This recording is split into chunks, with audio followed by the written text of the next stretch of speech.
Hey everyone, it's Aaron Schechter of 365 Shaves in the Facebook group The Wet Shaver Review. When I'm not deeply involved in my favorite activity, wet shaving, I'm faithfully listening to my favorite podcast, Moustache and Blade. Welcome to the Moustache and Blade podcast, a show dedicated to all things facial fur and traditional wet shaving in an effort to create global facial awareness. And now, here are your hosts, Douglas Smythe and Ryan Stephen Green. Hello, and welcome to episode 28 of Moustache and Blade. I'm Ryan Stephen Green, and with me, as always, Douglas Smythe. And today's show is brought to you by HowToGrowMustacheStore.com, where you can find Synergy Shaving Soap, as well as many other wet shaving accessories, from Omega brushes to V-Long to Merkur razors, so on and so forth. We've got some of your favorite artisan soaps as well, from Pedal Pusher Fancies, Razor Rock, and How to Grow a Mustache. So we encourage you to check out the store today, folks. That's HowToGrowMustacheStore.com. And thank you. Your support makes this podcast possible. It also makes our future innovations in wet shaving possible as well. Very grateful for all of you. And thank you again. Thanks for listening. So today's show, episode 28, we once again catch up with Matt Pisarcick in our segment entitled Brews and Blades, which is our take on the Antique Roadshow, something that, well, we can really get into. He will be bringing some more vintage razors and breaking down their history and upkeep, as well as some strops today, or a strop today, and some do-it-yourself how to refurbish the strop that you may have picked up for a really good deal at an antique shop or a flea market for a few bucks. Not thinking anything of it, but mere decoration. Well, let me tell you, those puppies are usable, folks, and Matt will tell you how. He will also be covering how to haggle at a flea market. So all these important tips and more in the upcoming Brews and Blades segment. Ryan will also be covering some listener emails that we've got. And then there are some more quick wet shaving tips from me, Douglas Smythe, where I will be covering probably 4 different topics today. One is especially poignant for those of you in college. If that is you, then pay attention. Excellent. So before we get on with today's show, I'd just like to say, if you have any questions for us that you would like us to play on air and answer, or find the right people to answer the questions for you, please leave a voicemail for us at 347-333-1511. If you are outside of the United States, dial 001 first, and that would be 001-347-333-1511. If a voicemail is not your thing, you can also reach us via email. I am Douglas at mustacheandblade.com. And he is Ryan at mustacheandblade.com.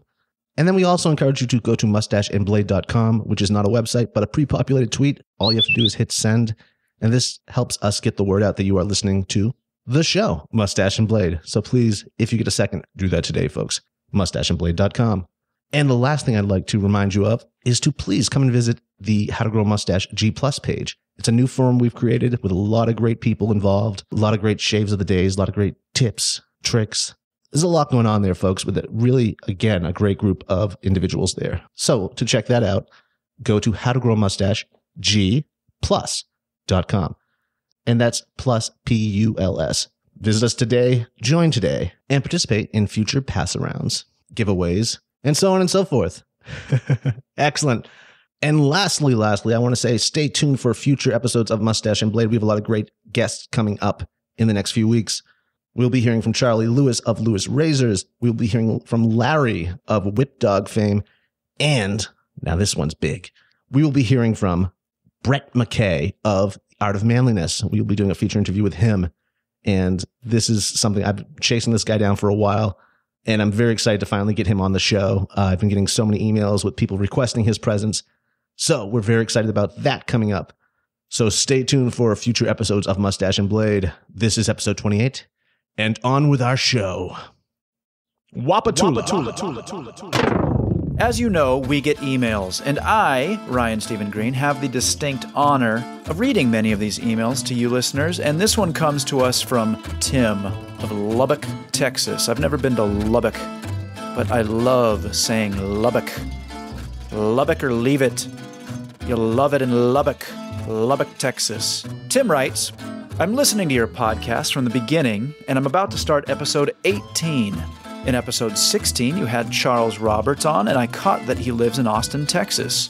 True statement. I would like to email him and ask him if he knows anybody in Austin or Lubbock, where I live, that gives straight razor shaves. I'm planning a trip to Austin in July, and after hearing about Ryan's dad's experience, I thought I might try the same thing when I go to Austin. Charles made it sound like there was a place to do that there. Any information on this would be helpful. I am 57 and would love to experience this for my first time as well. Love the podcast. Tim, Lubbock, Texas. Tim, first of all, thank you for writing. Second of all, man, thanks for listening to the episodes from start to finish. Goodness, I hope you're enjoying it. It seems that you are. Yes, our good friend Charles Roberts in Austin, Texas. Austin, Texas is a place that I'm growing to love. I have had cause to go there twice of late, both times in regards to my feature film, Circle the Wagon, which I might drop at this point, is actually, there's been some confusion around, Circle the Wagon, it must be out there in the world and all that. It is not.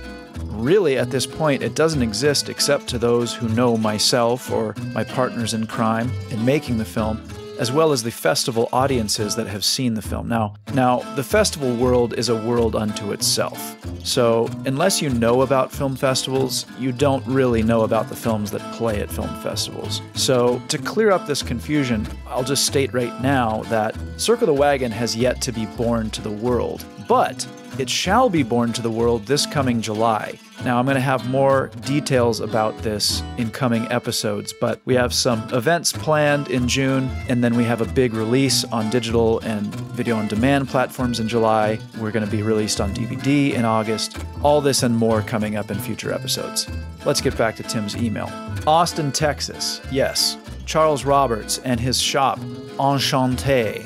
It's funny that he didn't mention the specific barbershop that he made mention to in the episode, because there is, in fact, in Austin, Texas, a barbershop called The Good Life Barbershop that not only gives straight razor shaves, but actually uses Charles Roberts products in so doing. As far as I know, it's the only barbershop that does that uses the Hydrolast products for a straight razor shave. Now, last time I was in Austin, I went and visited Charles Roberts, said hello to him, and he actually comped a straight razor shave at the Good Life Barbershop. The problem being I didn't have that much time, and they were booked solid throughout the weekend I was there. There was not an inch in their schedule to fit in Ryan Stephen Green of the Moustache and Blade podcast. Not that rates anything at a place like the Good Life Barbershop. It's just that's how much business they do, which was great to see, although bad for me in that I wasn't able to benefit from a Hydrolast straight razor shave.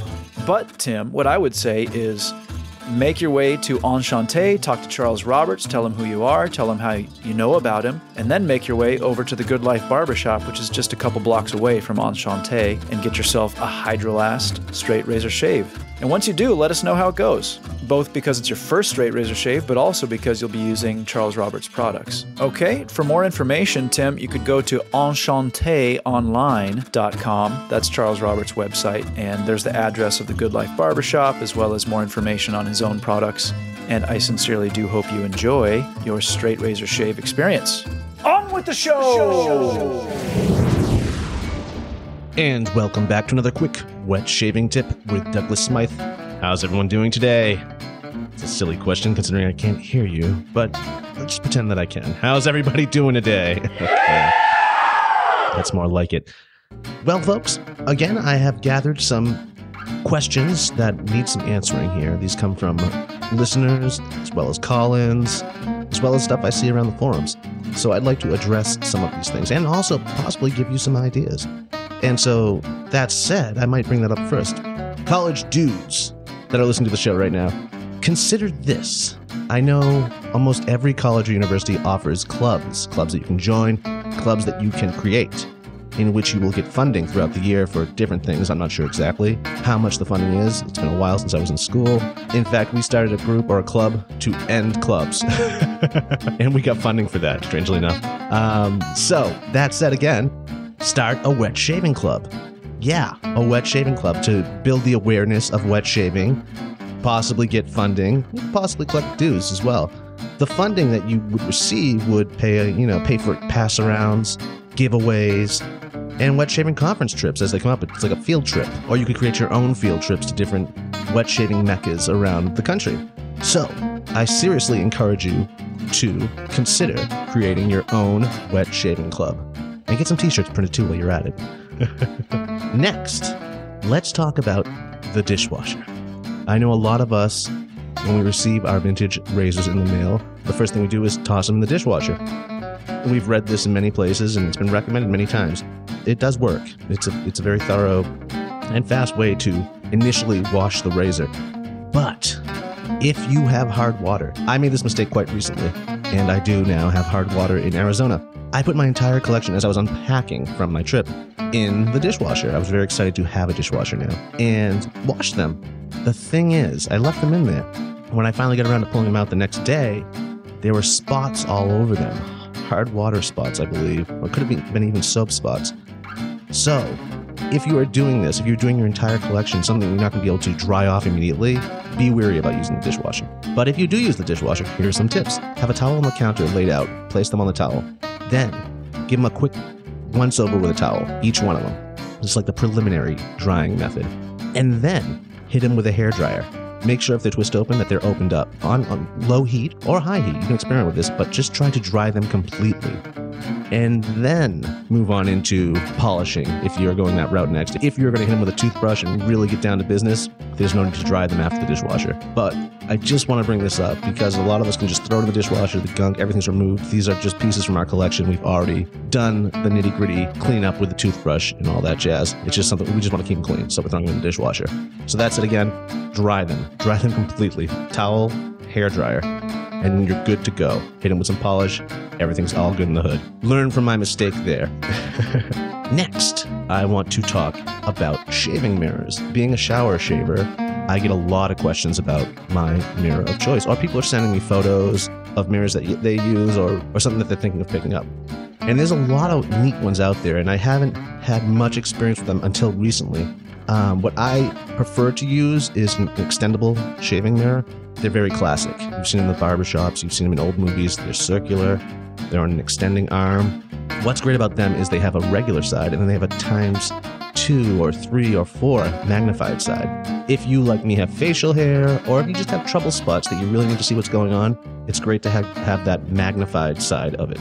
So I would mount one of those either outside the shower that you can extend into the shower.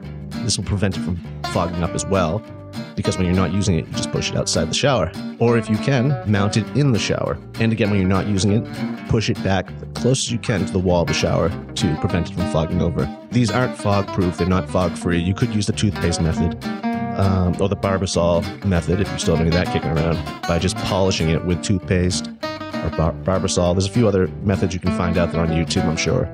Just polishing that down into the glass, and that should prevent fogging for a little while. You're going to have to touch it up every now and then. But I'm telling you, these are the best mirrors because they're real. You know, this is a real glass mirror. The stuff I've seen being sold as shower mirrors are, they usually have a hot water reservoir in the back, and this will prevent it from fogging up. But the thing is, it's made out of reflective plastic, so it distorts your face. And again, if you're working with facial hair like I am and you need to get in there and see what's going on, it's distorted. You will come out with a really trippy shaped mustache or sideburns. The whole idea behind it is wonderful. It's great having a heated reservoir in the back to keep it fog-free. I just wish you could find one out there that was using a real mirror. I have yet to see one yet. If you know of any, please email me. But those are what I've seen so far. A lot of them, or they have radios in them. It's all about the mirror at the end of the day. That's what you need, is a real one. So steer clear of these shower mountable shaving mirrors. They're really not all that they're cracked up to be. And lastly, what I'd like to cover is colognes and aftershaves. Now, I've seen a lot of these in shaves of the day. A lot of people talking about their first time using it. And usually what happens with a cologne or an aftershave is you become desensitized to it, not soon long after putting it on. So you really can't give a good review or reading on what's going on with the notes, especially if it's a complex cologne or aftershave. There's a lot going on there. There's notes that come, that go, that fade, that last. It's all part of the package. It's all part of the cologne. And then again, it's mixing with your own body chemistry, creating this unique scent as well. So one way to get a good reading on what's going on with this cologne or aftershave is not only do you apply it like you normally would on your neck and your face, but also put a little on your wrist. You can put them on both wrists. And during the course of the day, take a whiff of that, see if it's still there, how strong it is, what notes are still in it. You know, it'll give you a better idea, and it's an easier way to put it right in front of your nose, rather than trying to smell your neck in some strange new yoga position. So remember, before you're reviewing this stuff, before you're putting your shave of the day, give it a practice run. Give it a test run on your wrist during the course of the day before. and that'll give you an accurate reading of what's going on there, note-wise, in that cologne. Okay, this brings us to the end of another quick wet shaving collection of tips from your pal Douglas Smythe. Thank you for listening, folks, and I will check back in with you next week in episode 29. So get out there and make me proud. Happy shaving and shave on. Welcome back, folks, to another Brews and Blades segment from yours truly, Douglas Smythe, and our special guest once again, Matthew Pisarcick of RazorEmporium.com. What's happening, Matt? Hey, how's it going, everyone out there? Having a good time tonight in downtown Phoenix, Arizona, at a favorite spot of mine, Carly's Bistro, here on Roosevelt Row. Roosevelt. Oh, that's right, Roosevelt, not Roosevelt. Well, yeah, we're back again, folks. We have the influx of emails I received over last week's episode were just mind-blowing, and so I'm really glad to be able to bring this regular segment and series to you of Brews and Blades, where Matt and myself, or mostly Matt, pick apart vintage blades, or razors, that is, and break it down for you. In the same spirit as the Antique Roadshow. So, without any further ado, we've been here for a little while now, and we've had a couple of beers. Just a few. Just a few. So I'm just trying to put the words together for this, and I hope you appreciate it. Let's just begin. What do you got? Well, Douglas, last time I brought a couple pretty interesting sets. I thought I would bring some really cool sets tonight. First one is something that is currently up on our site for purchase if someone is so inclined. We've all heard about Gillette. We've all heard about, razors like the Fat Boy and the Super Speed, things like from the 40s and 50s. But not a lot of people know about the story of how Gillette started and really the transition that Gillette helped to make with putting a barbershop in your pocket. You got to think, when Gillette came out, most men went down to the barbershop once a week, twice a week. They got shaved by somebody else before, maybe before church on Sunday. It wasn't something the average man knew how to do. It wasn't in their hand yet. Why? Well, it was expensive to own a straight razor. You had a lot of cost of the blade, a lot of cost for upkeep. So Gillette really pioneered something called the Pocket Edition, coming out in, I think, around 1905, 1906. Wow. And they worked with a company called American Button Company, ABC, to produce some of the most beautiful travel razor sets ever to be made by Gillette. And these featured some really beautiful, ornate patterns on the cases, on the handles. There was several different models. And the whole idea behind the pocket sets, and you saw it in the advertisement from Collier's, from Saturday Evening Post, from whatever advertisement pieces, that it was truly a barbershop in your pocket. The idea that you could shave yourself was so novel at the turn of the century that it had to be advertised. And today, we think of it as such a commonplace idea to just shave yourself in your bathroom, but it really wasn't. It was something that you had to do under the care of a professional. So the idea that Gillette empowered men just like you guys out there, to shave yourself was quite revolutionary. So I brought this Empire set, as it's called. Of all the pocket editions, it has the most ornate pattern on it. Yes, it does.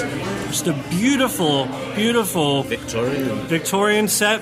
I recently had a customer who owns an art gallery here in Phoenix, in Scottsdale, called Faust Gallery.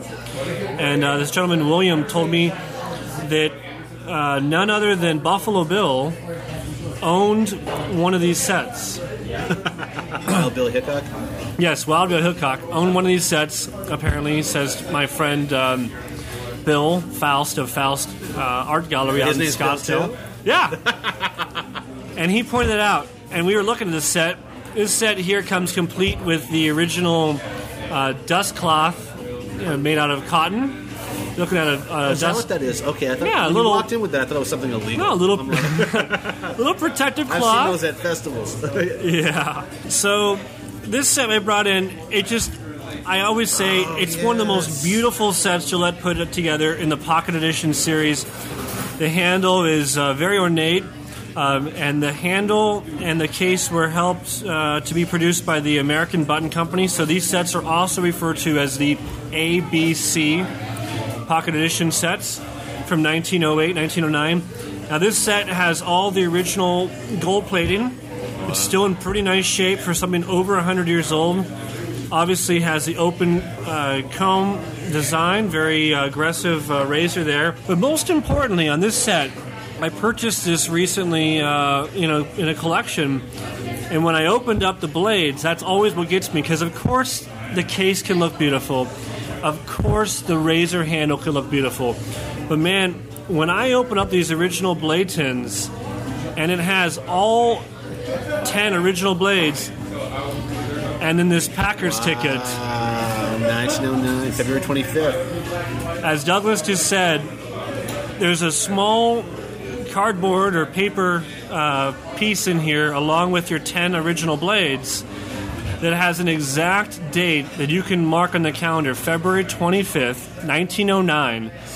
That an inspector or packer on the line at Gillette tucked into this blade bank and put in here. And for over 105 years, this piece of paper has not left this setup. Yeah. Is always what gets me with collecting. It's not always the razor. It's not always the case. It's the little details, a price tag, an inspector's ticket. Do you find that that there's some fraud in that sometimes too, where someone could easily have stamped that? I suppose there are people out there that would want to, fake that. You ever run across that? And if you did, I've never even figure it out, really. All of the inspector's tickets or Packard's tickets I've come across were always in purple ink. I don't know why. And they just look Now I know what to do when I'm sorry. Yeah. Now we all know what to do, people. Yeah, they're always just very haphazardly placed. It wasn't like they took Let me grab a photo of that one. Yeah, a real nice piece of paper and, stamped it, precisely at 90 degrees. You can tell that someone on the line here making a few hundred of these razor sets a day. They just stamped that and moved on. They just quickly stamped this. Drop the end cap there. Let me hold this up here. But this set is just absolutely pristine. It is. I would call this set, mint. It's not. We are missing a few things. We don't have the outside shipper box that it would have been, shipped in. We don't have the price tag, but I call it mint. It has a lot of the original pieces. It's in condition as if it just left the factory. For something of 105 years old, it's a great shaver. It's pristine. I've seen this razor before. I've never seen it in the case though. Or if I have, I've never seen it closed. And they had other patterns. They had a floral pattern. They had a spiral pattern. Maybe that's I'm confusing for the floral one. The ABC company made multiple handle versions, multiple case versions for Gillette.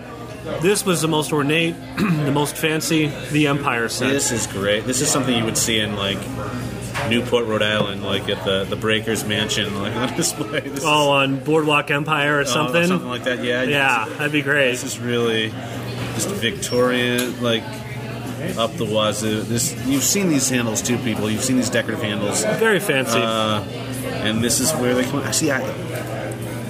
They come off bigger to me in the photos. I didn't realize it was this small. Yeah, and that's the thing. It's a travel kit, yeah. A lot of guys, we're familiar with the Super Speed. We're familiar with the Fat Boy, other real popular Gillette models, the Aristocrat. But man, these early pocket editions, early single rings, double rings, they're really kind of petite. Very petite. And even the head too. It's thin. It's light. How many grams do you think this is? Oh gosh, I don't know, 70, 60. I mean, it's not. I would say it's probably half the weight of a Fat Boy or 2/3 the weight of a Fat Boy. It's solid brass and gold plated. Usually 14 karat gold was the standard. Excellent. Okay, now what would something like this possibly be worth in an unbroken kit, say, or in a kit such as this? But because of the Packard's ticket, because of the cotton cloth, because of the plating is really nice and even all around.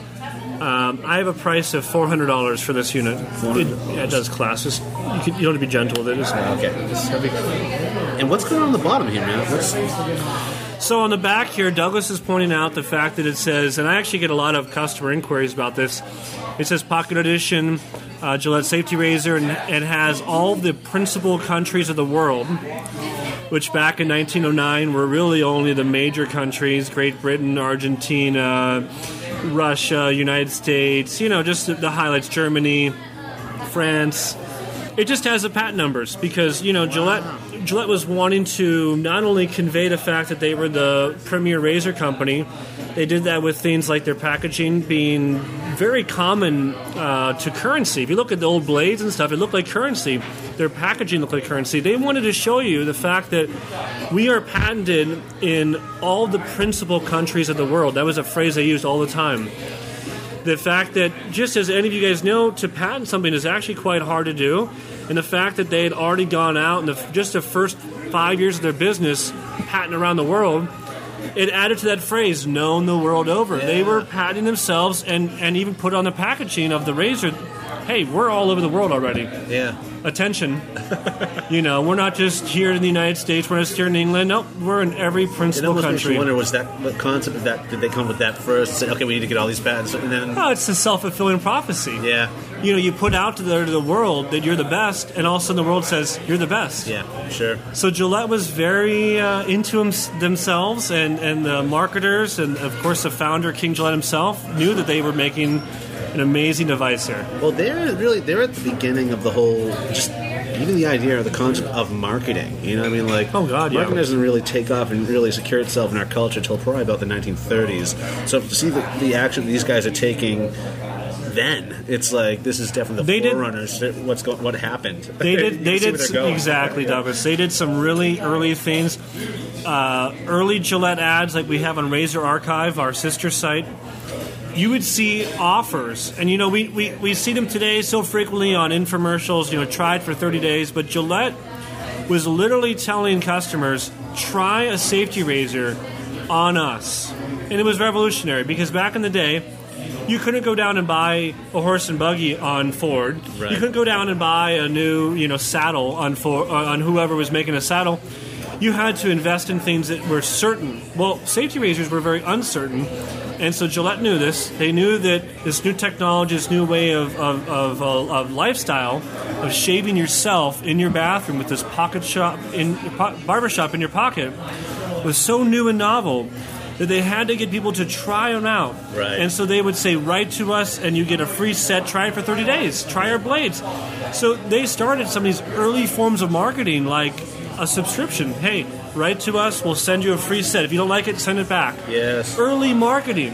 They created a demand that wasn't there yet. Now, was that Camp doing this himself? Was that King Gillette? Or? I mean, he had a team of people helping him. That is groundbreaking. These ideas came from the top down. Just the fact to see that what he was doing back then and the fact they're still around today. They're still around today. So it's like... we still refer today the razor and blade model. Yeah. People are out there. You guys are probably familiar with printers and toners. When you have to replace your toner, and the toner's 2/3 or 3/4 the cost of a brand new printer, well, that model comes from Gillette.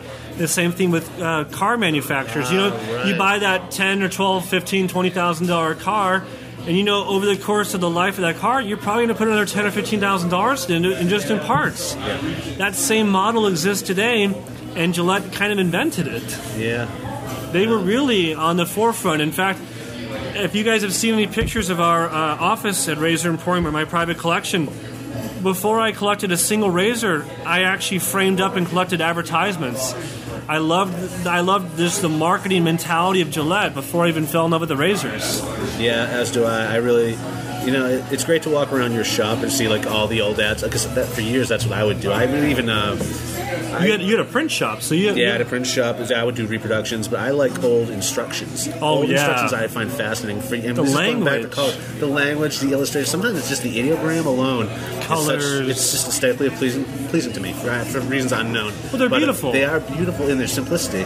They're beautiful, and and the older they are, the better. So I have old ones for cameras, like Brownie cameras. Oh, that's awesome. And they're framed. I no longer hang these on my wall, but for a while that was really what I was going for. So to see that you're doing this too with the old ad, I get right. Yeah, I love it. I mean, we're all subject today to marketing, whether you know it or not. We see 1,000 ads a day. We hear them on TV. We see them before a YouTube video, and the fact that this company that we're all connected with our commonality of shaving, was one of the forebearers of consumer marketing, just adds even more weight behind what Gillette was up to. Yeah. They weren't just a shaving company. In fact, my belated friend Roy Johnson always said, he's a former employee. He said Gillette was foremost a marketing company. Yeah. Second of all, it was a blade manufacturer. Third of all, is a razor handle manufacturer. That was his order: marketing, blades, razor handles. Yeah. And today we always focus on the razor handles. Yes. There's other aspects of their company. And everyone has stolen or borrowed from or learned from, over the last 100 years. Oh, yeah. It's amazing. But, yeah, just in that order alone. Schick was on their heels. Valet Autostrop was on their heels. Yeah. Gem. Everyone was on their heels of Gillette. You look at even some of the old cases. We've all seen the 40 Super Speed that came out with the red case with the plastic lid. Oh, yeah. That real classic 40 Super Speed look. Well, at the same time, Gem had sets exactly the same color scheme. Yeah. If Gillette was doing red, Gem was doing red. Even the name alone, Gillette, Gem. Yeah. I mean, if you were alphabetizing something in the store, they would be right next to each other. It's like, there was so many ripoffs, Yeah. and Gillette was the originator of style. They were the Levi's, they were the Nike. Everyone else followed suit. They were the ones creating a trend. Everyone else just followed the trend. Yeah, no, that's true. In fact, on a future episode of this, we're going to have to bring in a seagull and put them next to each other, because those are both, I think it's almost like maybe Clash of the Titans. It's like Clash of the Titans. I guess it would be like what Thomas Edison was versus Nikola Tesla? Yeah. I think that's exactly who I would compare them to. And the fact Alexander Graham Bell. Or Alexander Graham. I'm sorry, what? Yeah. Sorry, that was a bad joke. That was an old joke. Yes, throw him in the mix too. But I see those two, for a short while anyways. Those are both brilliant guys, both great marketers too. Yeah. And I think he almost outfoxed Gillette, and then we saw what happened there. So we're going to have to cover that in the future, and I don't mean to digress from where we're going with this. So now, what was this called exactly, man? 1909 Gillette Pocket Edition with the Empire pattern. So the Empire pattern. Empire set. Okay, the Empire set. Excellent. And where do we go from here? We're going up or down in time? We're gonna advance in time. Okay. Looks like these are binoculars you get over here. What's this? It looks like binoculars. Well, as a lot of you guys have known, we've spilled the beans. Douglas and I this week, we released a very, very cool shaving stick that was based off of the old Gillette shaving sticks that came in their Traveler sets. There it is. And together with this idea of the Traveler sets, I get this question at least once a week. What sets were produced by Gillette during World War I and or World War II? Now, on our last episode of Brews and Blades, we talked about a tech set in a brown case. It was around with a Bakelite handle. It was from World War II, right? Yes. So now we're going to go backwards in time, back to 1918 to World War I. There's the knurling I love, too. Now, a lot of you guys out there, you think of these sets, the khaki sets, the Navy sets, the officer sets, the military sets. We've all seen these maybe on eBay, maybe on Mr. Razor, maybe on Razor Archive, maybe on Google Images, wherever, on the forums. Truly, the only sets that were government issued were the khaki sets that say Property U.S. Army on them. Now, there were several other razor sets put out by Gillette that were around World War I era, but were not government issued. And that's what we're looking at here? That's what we're looking at here. This is the nicest of all the sets. Yeah. It's called a military set or an officer set. It is a travel combination set featuring two metal canisters. One, of course, they would house a soap, such as our new King R Emporium, and one of which would house a brush, a shaving brush for traveling. Is the brush in there? There's no brush, no. Okay. Now, the typical razor sets you see in these guys, like the khaki set, are just a simple ball-end old type. But Gillette came out with a very fancy handle design around 1915 called the Bulldog. Now, we see it today being mimicked and copied by all sorts of people. Including myself, folks. Yep, the Bulldog handle's been imitated by, Douglas just said, How to Grow a Mustache. My friend Stan Hickam of Above the Tie, I think either his Atlas or his Titan has this same handle. I'm not really sure. I know it's one of the two. A company out of Spain, UFO, produces reproduced hands. handles, and they are also this Bulldog, but this is the originator Can I see that? of all of them, and it's almost 100 years old. There's more going on in this knurling pattern, though. This is interesting. It's a crosshatch along with your spiral. Yes. So Gillette wanted a handle that was a bit beefier, a little bit better to grip than their standard single-ring old-type handle.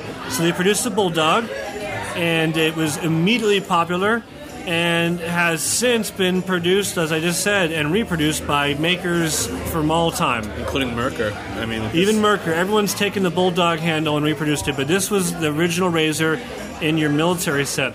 Now, guys, like I said, these sets were around during the First World War effort, but they were not government issued. They'd be more of what you'd see at the department store during the war as kind of a way to support the military effort. For fanboys. The original fanboys out there. Yeah. You know, maybe they were in the commissary store and you could buy them, but they were not government issued. The only ones that were truly government issued, say, property, U.S. Army. And were they, well, I guess they were probably the cheaper quality of them? Yes. This was the most exotic set. This looks like something I want to put on my utility belt. This looks like something you can easily pick up in an Army-Navy store from the 70s. Oh, yeah. That you would put on your belt. And it's olive drab. It's covered with the original fabric, like Douglas is saying. Silver-plated handle. I believe this set, I don't have the price tag in front of me, guys. I want to say either $7.50 or $10 at the time. So if your average set at the time was only $1 or $2, and this was $7.50 or $10, it was literally, 5 to 10 times more expensive than your average set, simply because of the handle, canisters, the presentation, and then last but not least, you have your mirror. Oh, no kidding! Hold that up there. Now, they were totally promoting up the fact that the set was designed for the guys in the field. So they gave you a very simple, just metallic piece that was been high polished. So it's a mirror, but it's not actually glass. It's just high polished steel. Okay, then I have a question for you now. Yes, sir. This is kind of related to the mirror. I don't know if you've seen the Altoid kits that people are creating now. I've seen them. Yep. Okay. I'm also a guitar player. I've seen people make guitar pedals and accessories out of Altoids. Oh, okay. Yeah. Oh, yeah. You're right. Yep. Now, I'm talking to a guy right now, a friend of mine, who's working on creating another one of these kits, and he's looking for a mirror to put inside there, magnetize, stick it on. And I told him to take a Dremel and possibly polish up the metal on the inside of the cover. Do you think he could get it to a mirror finish like that? The steel itself is your limit. I think the inside of an Altoid container is probably something like a tin. It may come like a tin foil, be really high, but truly you need a special kind of carbon steel to really get this kind of look. Right. And this would be done on a buffer wheel. So in the Gillette factory, you just have men or women holding this in front of a buffer wheel, and it would get to this high level. Interesting. Okay. They call it a mirror finish, just like on a straight razor. Exactly. And that's what it was, just a piece of steel. And that way the guys out in the field, don't worry about breaking it, they can just, wipe it off and it's good to go. Now, were people buying these back home and sending them to their relatives that were in the field out there? That could have been a case. Maybe another name for this set is an officer set, because your regular infantry guys, they got the GI set. The officers sometimes wanted to have an upgraded kit. They may have bought this to take along with it. In fact, Gillette was very careful to use actual U.S. Army I'm blanking. Signifiers on the side? No, the material itself. Oh, the olive drab? Yeah, just the khaki material itself is actually U.S. government. Oh, yeah, no, it definitely is. It looks, like I said, it looks like something out of an Army or anything military issue. It definitely belongs in the Army. Going back to the mirror one more time.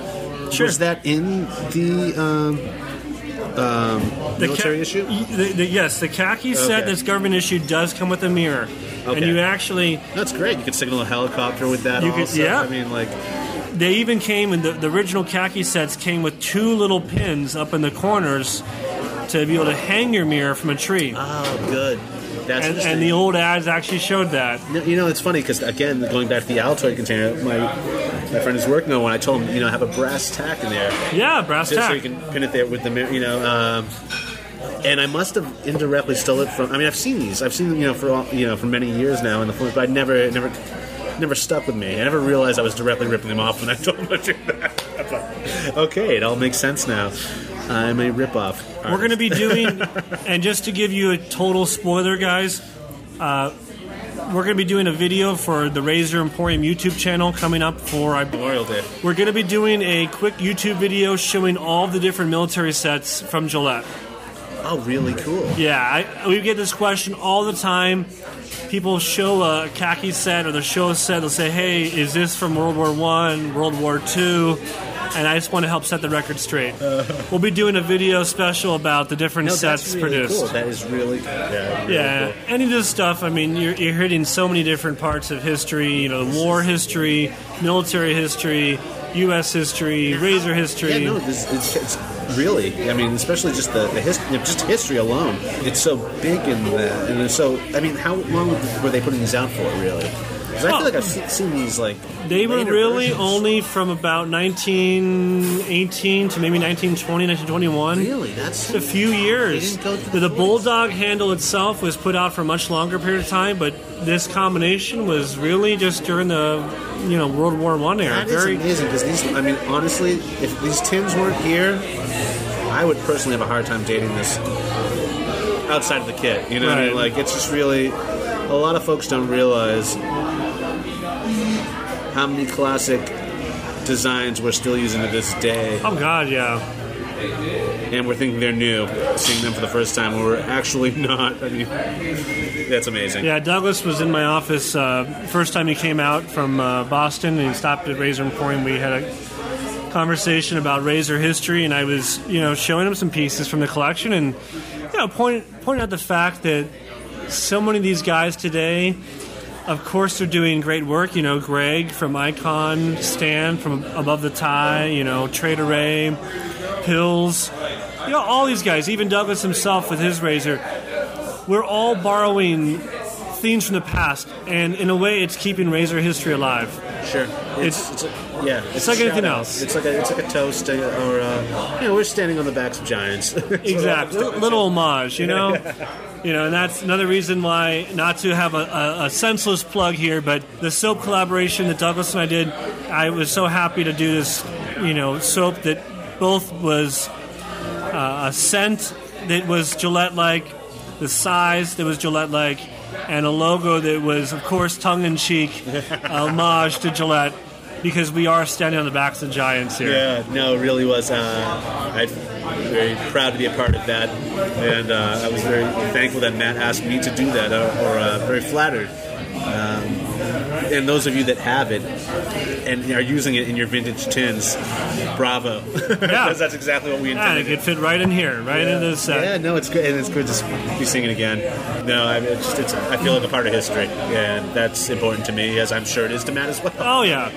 Makes me really happy that guys that have these sets can actually travel with them again and not have to have another, container just of soap, that they could truly be a traveler again. No, I think, exactly. We're giving them meaning.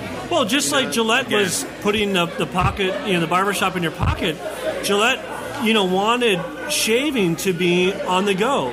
Again, think of the time this came out. Shaving only happened at a barbershop. Yeah. So the fact that you could travel with your shaving kit was extraordinarily novel. It was no more novel than today having a smartphone that you could have the internet on the go. Yeah. It's just as exciting that you could shave without having to go to a shop. Yeah. So to be able to travel with your razor, with your stick, with your small brush, gave you freedom. It was the American way. It's just incredible. Yeah. It is. It is amazing, and it's inspiring too. At the same time, I mean, this guy created a demand for something that really wasn't there yet. No, didn't exist. But it was there. But the need was there, but people didn't realize it. It was convoluted. I mean, you had to strop and hone these small blades and maintain them, and Gillette, really helped pioneer the basis of consumer marketing. It's a delicate balance, though, too. I mean, like, I hate the word consumer marketing. I mean, there's some darkness to that, but like what he was doing with it, when I say he created a demand for something that was definitely needed, but not realized it was needed in the moment. Filling a need. I think he was doing us a service or a favor. I do too. And I mean, granted, he did make he made a killing off of it. And do you want to know an interesting story? Sure, I would love to. I'm always honored when I get to share, part of history that I've been, either read about or passed on from people that are smarter than I've been with razors. So we've talked so much about the origins of razor history tonight with Gillette. Douglas may not know this, and I don't know. This is a complete impromptu question. Oh, God. The very first few years of Gillette's history, consumers were so unaware of the idea of throwing away their sheet metal blade that Gillette had to offer a resharpening service. Yes. You send them back. For their blades, and they gave you a small envelope to send back the sheet metal blades. Now, guys, imagine you all have those that Dorco, Lord, Feather, Derby, whatever brand blades. Imagine sending that back to Derby to be sharpened, because throwing that piece of sheet metal away was so foreign of a concept. Yeah. And that's the environment of which Gillette's arose, that it was just unfamiliar to throw away metal.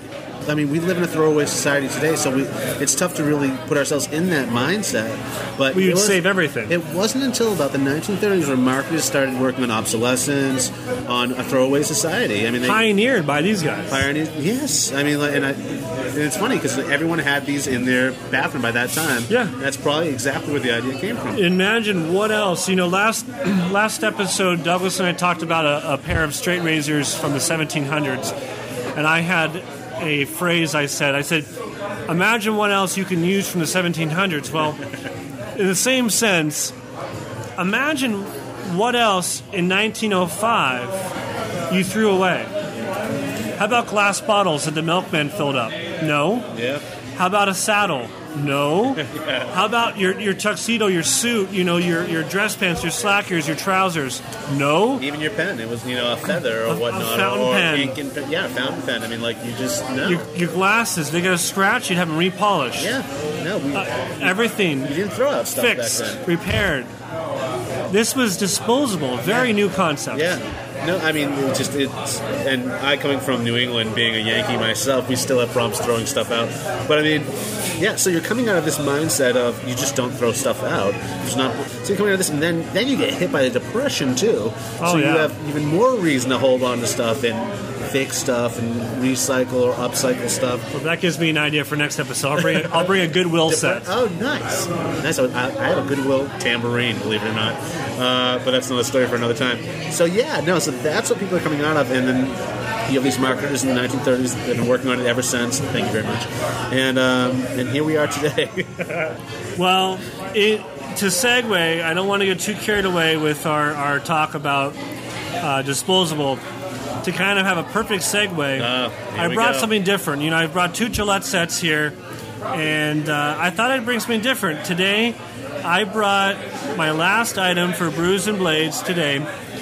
I brought a genuine shell Cordovon Peter J. Michaels straight razor strop. Now, for those of you unaware of what genuine shell Cordovon is, it's literally the horse's ass. Oh man, I'm just touching it. So on the back of horses, on their ass cheeks, underneath the actual skin is a very thin membrane that's not quite muscle and not quite skin. It's called Cordovon. This Cordovon comes out in a figure-8 shape, only about the width of maybe 18 inches to 24 inches, foot and a half, 2 feet. Very small piece, out of which you can maybe cut 1, 2, 3 strops. I used to be associated with a leather company here in Phoenix, and we actually made Cordovon straps, and we'd be lucky if we can get 2 strops out of a piece of Cordovon. And back in the day, Cordovon was even as prized as it is today. It is the softest of all leathers.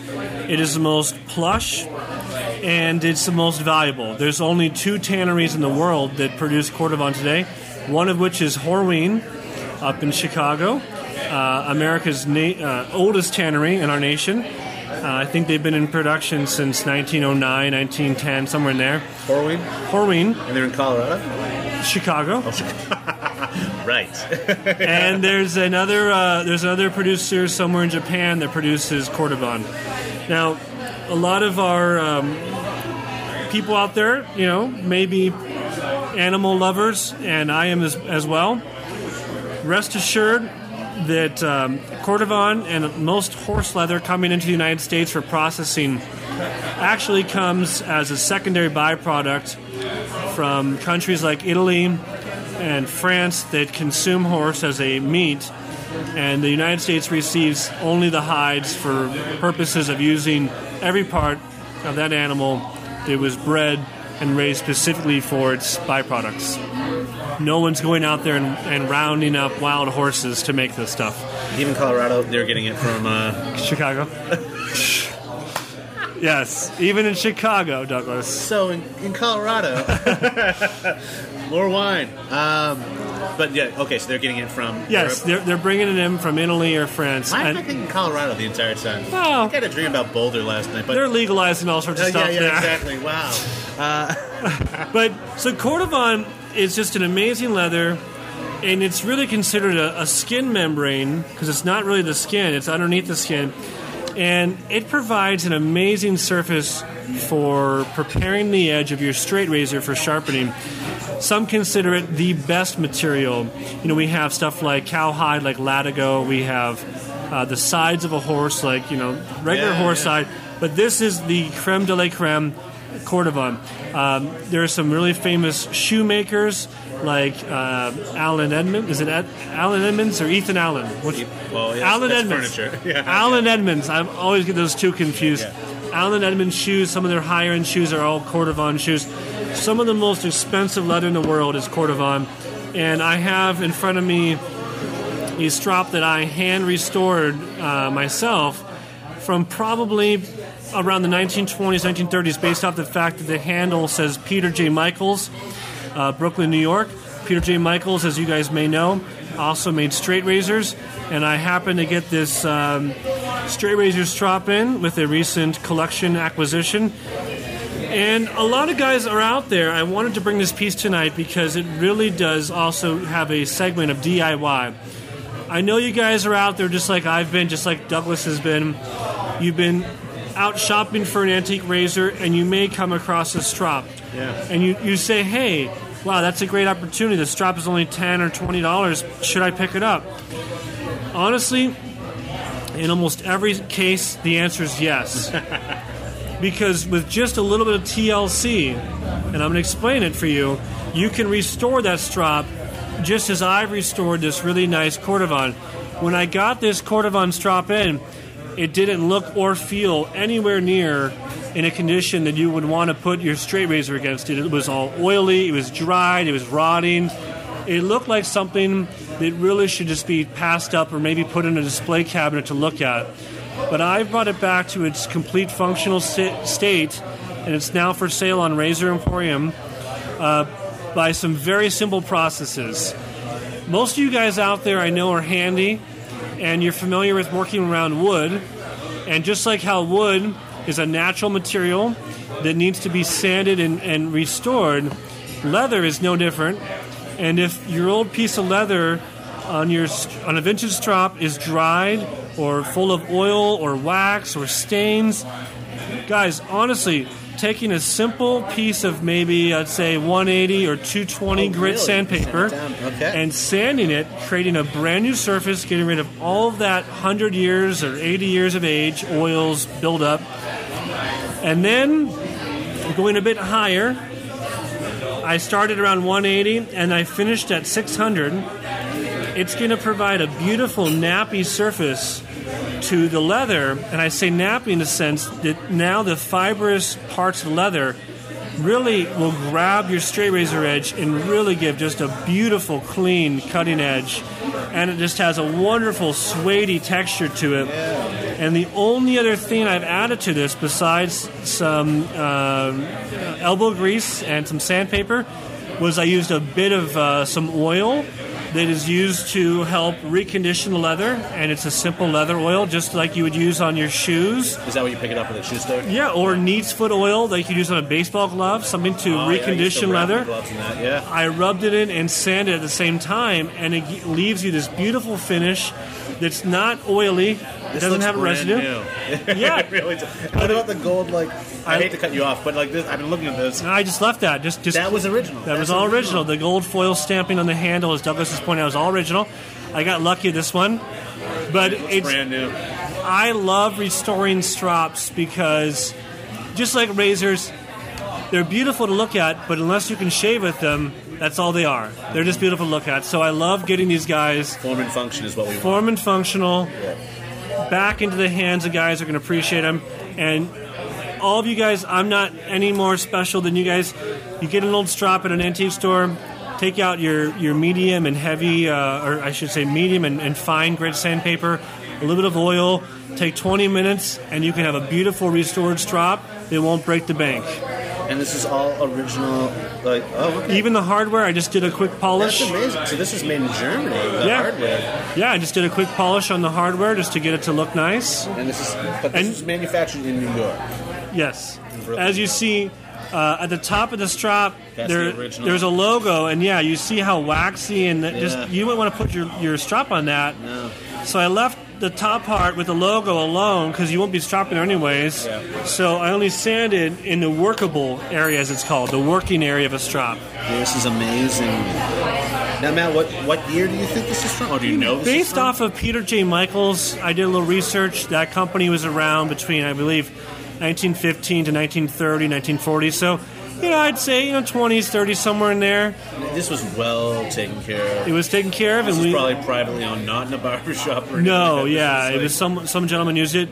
It even has the reverse side, and I think it even says sharpen on this side. That's funny. I didn't restore this because I'm actually not even sure what material this is. Maybe it's a leather itself. Oh, it's weird. But the back side I actually just left completely alone. I only worried about the Cordovan side to restore. But that's kind of how I got it, just kind of rough. This is amazing. Yeah, no, this, again, it looks like it's brand new. Yeah, I think I have this up for $50 or $60. Nothing major, just, it's a piece of Cordovan. Cordovan alone goes for, $100 a piece sometimes. That is great. So... And why have it not being used? Across the board, when people walk into an antique store or a consignment store, whatever, they find an antique strop like this, what should they be... I mean, I guess it really depends, but what should on average, what should they be looking to pay for something like this? $20 to $30. You don't need to spend more than that. And honestly, guys, look, the only thing that your sandpaper and oil won't get out are really heavy cracks, really heavy tears in leather. Right. If you have little surface imperfections, I had one right here. I just buffed, just a profile leather, you see a little buff mark? Yep. I had a little tear, I just buffed down. But as long as there's not anything heavy and big, the whole point of stropping, guys, not to get into a lesson here, but you can strop on a piece of denim, you can strop on a Bible, you can strop on a dictionary, you can strop on anything that's flat. So really, when you come to a vintage strop, as long as there's nothing that you can't sand past to make it flat again, you're good to go. That's the only reason people use leather is because it's nice and flat. Right. And so as long as there's not a big tear or rip in the material, and you can just sand over any small imperfections, pumice stones like for your feet or maybe your wife has in the bathroom work great if you don't have sandpaper. Yeah. Even nail files that your wife may use. Yep. The emery boards work great. Sandpaper works great. Always start with a lower. Skateboard grip tape. Great. Yeah, skateboard. Sorry, anything. Punk rock. Yeah. Okay, so I'm in the antique store now. I see one of these bad boys up there for $80. How do I haggle them down? As I've always taken the approach, You must be doing this. I mean, you don't want to be rude at an antique store ever. not at all. There's always tact. But you can always point out to the antique store owner the amount of labor or amount of work that's involved to get it to be workable. You can say, hey, this is a nice piece you have here. I really appreciate seeing it today. Did you know I actually want to use this myself and it's going to require me to sand it and oil it? Based off that labor I'm going to be added, I really think it's only worth 2/3 what you're asking or whatever. If you explain to any reasonable antique store owner that what they have needs work, every guy, every antique store dealer knows that antiques take work, and if they didn't put the work up and you have to put the work in, that means price should come down. Sure. Now, that being said, I'm guessing you do deal with a lot of antique places and whatnot. Okay, so a lot of these big antique, and it seems like this is what we're seeing more and more these days, is antique stores with the little booths, the consignment booths. Right. Almost. Do the people, I don't know if you know this or not, but do the people that are paying to have their stuff there on consignment, do they give the owner of the store wiggle room for prices? Well, I actually recently had a booth owned by Razor. Yeah, really? I didn't know that. Razor Emporium had a booth at one of the largest antique stores here in Arizona called the Brass Armadillo. Oh, what is that? I was looking for one It's last right next weekend. to Razor Emporium. Oh, is it really? It's right off the Is it like on a I-17. weekend thing, or is it always open? Always open. It's within 1 mile of Razor Emporium. Oh, Jesus, man. It's I've been Arizona's looking. largest antique store. And we had a booth there. I wasn't looking too hard, apparently. Okay, go. Yep. And the booth fee, I believe, I'm not anything secret here, I believe is $80 a month to have your booth. Oh, wow. And you did have rules that you could write up for the owners. Okay. And the rules were usually something to the effect of 10% can immediately be taken off. And if it's over a certain dollar amount, another percentage amount. If it's over $100, you can take another 10% off, so 20%. Okay. Basically, the antique store dealer gives permission to the store owner, wiggle room, and that's set up on a case-by-case, but there's always 10 or 20% that can be given out. Almost always. So. I mean, I've done that in the past, and I've noticed that they are definitely consignment booths that are set up, but how is the owner being, how is he taking X amount of money off of, They usually collect a fee per month, and sometimes they collect a fee per transaction as well. So sometimes it may be 1 or 2% of your sale plus $80 a month or $100 a month. Yeah. So everyone wins. Yes. The goal, if you have an antique store booth or display, is to have a lot of volume and have things that move fast. Right. You don't want to run a museum. You can't have stuff that just looks beautiful but never sells. The goal is to have things that are priced well to move. And in fact, guys, if you're out there antique store hunting, that's another very polite thing you can say is that, hey, I'm a buyer, and would you like to see this move today? Because I'm in the market to buy this item. And when that antique store owner hears that you are an interested, serious buyer, they're much more likely to deal with you than just saying, I'm kind of casually interested in this. If you identify yourself, hey, I'm looking for a double-edged razor, this is perfect, but hey, it needs a bit of work, so I'm only going to offer $15 instead of $20 or instead of $25. They're going to take you more seriously. Yeah. You're not just passing by, because a lot of people buy pieces like strops or straight razors as memorabilia. They put it in their bathroom. They put it in the curio cabinet. Yeah. But we're out there to want to reuse this stuff, and so people really like to make sure it's going to go to a good hand. So if you say, hey, I'm going to use this, I'm going to fix it, usually that sparks the interest because all the antique dealers out there started with an interest in fixing it or using it because they love antiques. Well, another thing they love to hear that. What seals the deal seals the transaction, moving it more in my favor, is when I show more knowledge of the product than they do. Especially I'm giving them a free education here, that they'll use on the next, customer. And so, I just drop that, and they immediately think either I'm involved in the antiques. They don't know what to think, but they know that I know more about what they're selling. If you're holding that vintage strop and it's for sale for $30 or $35, and you say, hey, sir, this is a great strop, but, it actually needs to be sanded down and oiled, and I'm going to do that, but, hey, I only want to ask, or I only want to pay $20. Hey, they're going to say, thanks for the lesson. And maybe they're going to actually do it for the next piece themselves. They learn something from you. Yeah, exactly, and I think it's a trade-off there. Sometimes that can work against you. When they think you know too much about it, sometimes they don't budge, because they think it's probably worth much more than that. But, I mean, again, if you come off like you know about something and you know that it's not worth as much as they're charging, whether you know this to be true or not, you can still drop it like you do if they suspect that you know what you're talking about. Knowledge is power, guys, every time. And we're really fortunate to be involved with the razor community because, finding the razors today, if you go to somewhere like eBay, you're going to pay an arm and a leg and you have no idea what you're getting. Of course, you can come to a site like mine, pick up, restored razors. But hey, I started off just like you guys, I love going out to the antique stores. I call it hunting in the wild. I know the thrill of finding the Fat Boy for $10 versus $100, and the only difference is it's going to be your elbow grease to get it to be working and adjusted and lubricated and sanitized, and that's fine. And so going out armed with knowledge is always going to be on your side. Yes. You know, with that said, I have a Fat Boy that I think I paid $10 for. I might need you to look at it for me.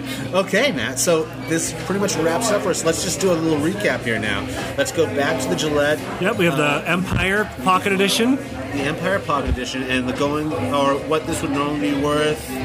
$300 to $400. $400. Yep. Complete. And with the original box as well, how much would that, same price? You know, maybe another $25 or $50 if you had the original box. Okay. You know, this is pretty complete with the original cotton sleeve. Yeah, no, that's amazing. It's just, I mean, the cotton sleeve, it looks brand new. Yeah. It really looks like something you would buy at a festival for some other stuff. But, okay, so now we're moving on to the military set. Yep. And this complete set, I mean, this is almost mint, I'd say. It's not been polished, you know. One thing that I always tell customers, in fact, is sorry to have a segue, but a lot of customers ask me about polishing silver razors, and they say, you know, should I polish my silver razor? And I say, well, if you're going to shave with it, you absolutely should. This piece that Douglas and I are looking at is out of my personal collection. It's not something I shave with, so I left the patina alone. So just as a note to you guys, anything that you're going to shave with, you want to make sure is hygienic, and you please take all the patina off with a silver polish. This set, you know, and it's a condition like this, I would put a price tag of maybe $300 to $500. Just depends on the condition. It is very valuable. Oh yeah, very sought after. You have the mirror, all the foils intact, you know, both blade banks. If I had the brush and a soap inside, closer to the $500 mark. Without those, it's probably closer to the $300 to $350 mark. You know, honestly, and I hate to take it away, to digress again, but did the soap come with it? The brush did, but did the soap come with it as well? Yes. Okay.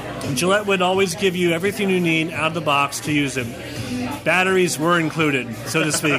And the batteries were sold outside of the set as well. You know, I have seen it. I have seen some advertisements where they could buy replacement soaps or replacement small brushes. It's a very actual nebulous area of Gillette history. As we know from trying to do any research on the packaging. It's tough.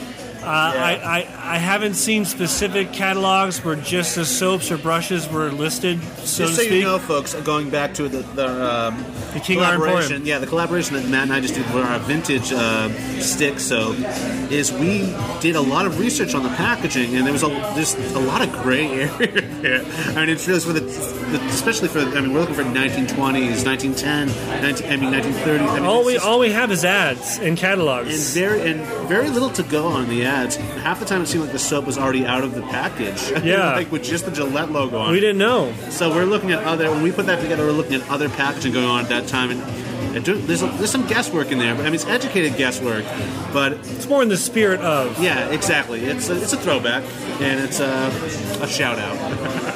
Definitely an homage, yep. Yes, exactly. And last but not least, we have our Flex Tan Cordovon Strop by Peter J. Michaels Company. And I would put a value of this between $50 to $75. It's not, you know, you don't need to spend $200 on a Cordovon vintage strop, but they're also not worth $5. They definitely have some residual value, especially being reconditioned. There's no reason that this strop can't be immediately put back into service. Great. And how much, if you don't mind me asking, did you pay for this? I think we got it in for something to the effect of, $20, $25. Oh, this was given to you? Part of a collection. Okay, I buy things, and I may buy 50 pieces at a time, and it's a big lot price. Sometimes I don't buy everything by the one-offs. It's just a lot price. And then the work you put into it, that's time. Yeah. That's amazing. Yes. Well, excellent. excellent, man. I mean, is there anything else we need to bring to this? Week's episode? I enjoyed talking with Razor history. Douglas is actually very knowledgeable himself with a lot of this history. It's great to be able to share some of this with you guys and in these concise segments. It's something different than just my YouTube videos or just my emails or my store. So that's a lot of fun. I can't wait to do next week's. I mean, it's always a surprise. Douglas never knows what I'm going to bring him. No, I really don't. I might bring some surprises myself. Now, that'd be cool. Quiz Matt on the spot. See if I can get some questions answered that I've had for quite some time now. Well, I get it every day from my customers. I'm sure you do. So you're ready. And so again, thank you for joining us in this week's episode or segment of Brews and Blades, folks. Happy shaving. Happy shaving. This is Douglas Smythe signing off, and Matt Pisarcick from Razor Emporium. And we will see you next week, folks. Thank you for joining us, and ciao. Ciao. Stay thirsty, my friends. You have been listening to the Moustache and Blade podcast. Thanks for listening, and please leave us a review on iTunes. Almost clean shaven, but hardly clean cut. Moustache and Blade.